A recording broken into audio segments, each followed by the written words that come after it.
I'm sure, sensing the fires or even breathing it out there where you were. Oh yeah, because you had your share.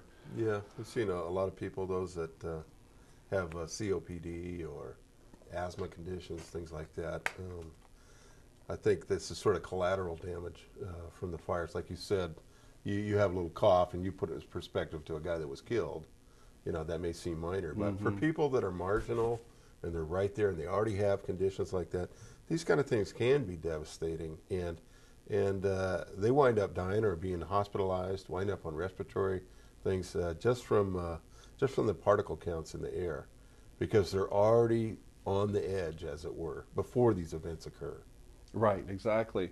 I'm getting a lot of calls and questions when I speak to people about the air quality. A lot of them want to know when they wake up, how come they have this, or because I'm so detail orientated with my my thought process, and most of these people have had me come over to their home and test it, or I've done some remedial work in the past. They could be clients from 10, 15 years ago. And the biggest question is, what do I do now that all of Southern California seems to be having this issue with particle matter? And it's interesting that you say particle matter, because on Channel 5 they did have somebody, a doctor, and he mentioned that the particle matter could be from just construction material, it could be from natural, when the wood is actually burning, and it creates these ambers, which are a large form of particle, but once it becomes to the point that it's almost microscopic, they could be hindering and scarring the lung tissue. So there is a irritant factor when you're talking about particles.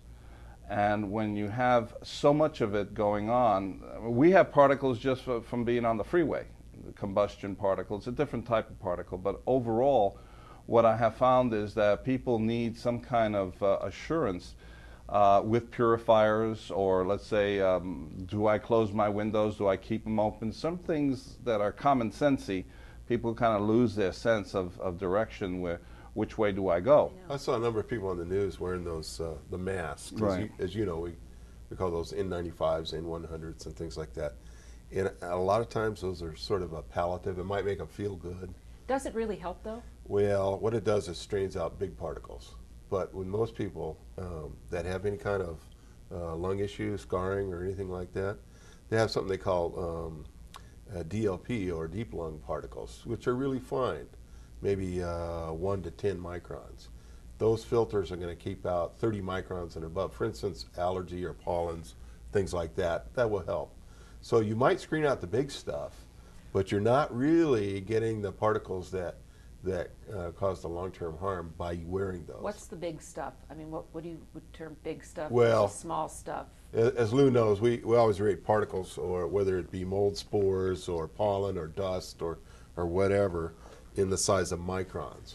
So a large particle would be 100 microns plus. That's 1/1,000,000th of an inch. So you get down to 30 to 50, you're talking about pollen. Okay. You know, maybe you got a bad windy day. Those things might help if they're fitted properly, which usually they aren't. Okay, and then you get down into the small particles, which might be 1 to 10 microns. And those face masks don't really screen those out. So you're still getting that stuff. You might think of a cigarette. It's got a filter on the end of it, but there's particles still going through that filter. Right. So smoke, it doesn't really help for smoke, those masks? No. No, most of the They time, don't? no. Okay. No.